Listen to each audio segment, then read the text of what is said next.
एक बार एक गांव में सीमा नाम की एक लड़की रहती थी। सीमा को बहुत जल्दी गुस्सा आ जाता था। छोटी छोटी बातों पर वह अपने दोस्तों, परिवार के सदस्यों और आसपास के लोगों पर गुस्सा करती रहती थी। उसकी इस आदत से सभी परेशान रहते थे।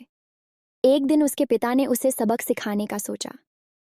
उन्होंने सीमा को लकड़ी का एक तख्ता और कुछ कीलें दीं और कहा, जब भी तुम्हें गुस्सा आए तो इन कीलों को इस तख्ते में ठोक देना।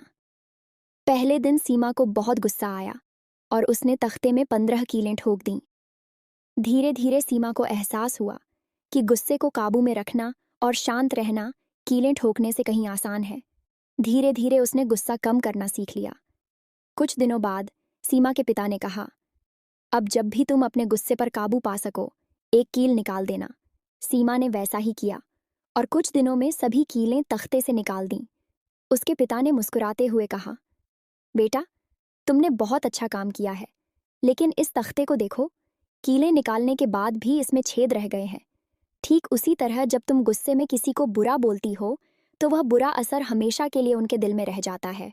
गुस्से को रोकना बहुत महत्वपूर्ण है। सीमा को यह बात समझ आ गई।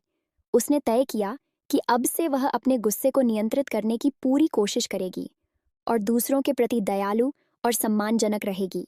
इस कहानी से यह शिक्षा मिलती है कि गुस्सा सिर्फ नुकसान ही करता है। हमें अपने गुस्से पर काबू पाना चाहिए और दूसरों के साथ विनम्रता से पेश आना चाहिए।